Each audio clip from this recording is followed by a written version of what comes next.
اللہ اللہ اللہ۔ ایک بادشاہ تھا۔ بادشاہ جو ہوتے تھے ان کے اپنے اپنے مزاج ہوتے تھے۔ اس بادشاہ نے 4 5 6 کتے رکھے ہوئے تھے، اور کتے بڑے بڑے کتے تھے، اور بڑے وہ خونخوار کتے تھے، چیر پھاڑ کھا جاتے تھے، شیر جتنے ان کے قد تھے۔ بادشاہ تھوڑا سا کسی آدمی سے ناراض ہوتا نا تو ایک بہت بڑے پنجرے کے اندر ایک بہت بڑا سلاخوں کا گھر اس نے بنایا ہوا تھا، اس میں کتے ہوتے تھے، اور کتے کو جب باندھ کے رکھا جاتا ہے تو زیادہ زہریلا ہو جاتا ہے، وہ زیادہ اس کے اندر کرواہٹ آتی ہے، زیادہ کاٹتا ہے۔ اس نے قید کیے ہوئے تھے، کتے تو بڑے زہریلے تھے۔ جس آدمی سے بادشاہ تھوڑا سا ناراض ہوتا نا تو وہ کتے کے آگے اس آدمی کو ڈالتا، کتے اس کو چیر پھاڑ کے کھا جاتے۔ یہ سزا تھی، لوگوں کو پتا تھا۔ بادشاہ کے وزیر نے بڑی خدمت کی بادشاہ کی، 35 سال تک نوکری کی، لیکن ہر سورج نے غروب تو ہونا ہی ہوتا ہے نا، ہر چاند نے ڈھلنا بھی ہوتا ہے۔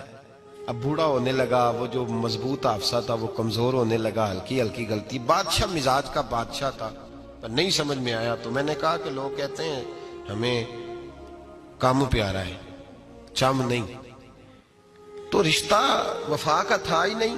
وزیر سمجھنے لگا کہ اب نہ میں بھی غلطیاں کرنے لگا ہوں تو ایسا نہ ہو کسی دن میں بھی ان کتوں کا شکار ہو جاؤں۔ اس نے بادشاہ سے کہا کہ بادشاہ مجھے آہستہ آہستہ معذرت کرنے لگا، قدم ہٹانے لگا کہ مجھے چھٹی دے دی جائے، میں بوڑھا ہو گیا ہوں۔ لیکن اس نے کہا نہیں نہیں، جب تک میری طبیعت نہیں مانتی تم نہیں جا سکتے۔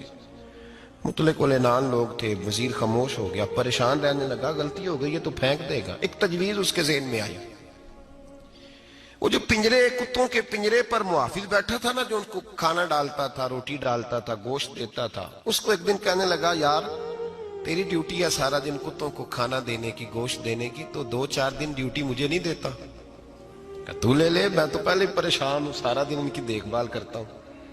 اس نے کچھ تھوڑا سا گوشت لیا، پنجرے کے باہر کھڑے ہو کے کتوں کو ڈالا۔ اگلے دن تھوڑی روٹیاں لے آیا، کتوں کو ڈالی۔ 2 4 دن، ہفتہ، مہینہ، سال بھر، جتنا اس کو موقع ملا وہ دن بھر خدمت کرتا۔ بس وقت ایک دن آ گیا، بادشاہ کو کوئی بات اچھی نہ لگی۔ اس نے کہا اس بڈھے کو اٹھاؤ اور ڈالو کتوں کے پنجرے میں، ساری زندگی یہاں رہا، اسے ابھی تک نہیں پتا چلا میرے مزاج کا۔ جب اٹھا کے پنجرے میں ڈالا نا تو بجائے اس کے کہ کتے اسے کاٹ کھاتے، وہ اس کے پیر چومنے لگے، وہ پیر چومنے لگے، ہاتھ چومنے لگے، چاٹنے لگے۔ تو بادشاہ سامنے کھڑا تھا نظارہ دیکھنے کو کہ چیر پھاڑ کرتے تو خوش ہوا کرتا تھا، خونخوار درندے جیسی اس کی طبیعت ہو گئی۔ جب دیکھا وہ پیار کر رہے ہیں تو بادشاہ وزیر سے کہنے لگا یہ کیا ہے؟ تو وزیر رو پڑا، کہنے لگا تو سیاستدان تھا تو میں بھی سیاستدان تھا، ساری زندگی سیاست کی، لیکن دنیا داروں کے ساتھ رہا تو انجام یہ ہوا کہ مجھے اس پنجرے میں ڈال دیا گیا۔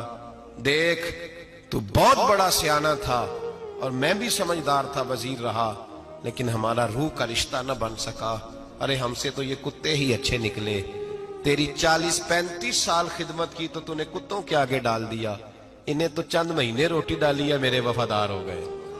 چند مہینے روٹی، جنہ تنا وچ عشق نہ رچیا کتے نہ تھی چنگے، جنہ تنا وچ عشق نہ رچیا کتے نہ تھی چنگے، مالک دے کر راکھی کر دے صابر بھوکے ننگے۔ اور بابا بلے شاہ صاحب فرماتے ہیں تو راتی جاگے تے شیخ صدا میں، راتی جاگ دے کتے تے تیتھوں اتے مالک دا در مول نہ چھڑ دے، پاویں مارو 100 جتے تے تیتھوں اتے رکھا سکھا کھا، دنے جار رکھاں وچ ستے، تیتھوں اتے ایک برکی دا قدر پچھانن، پاویں مالک ہوں من ستے۔ ایک برکی دا اوپر کھڑے ہو کے کام نہیں کرانا پڑتا کہ میں کھڑا رہوں گا تو کام صحیح ہوگا، جاؤں گا تو نہ، ایک برکی دا قدر پچھانن، پاویں مالک ہو من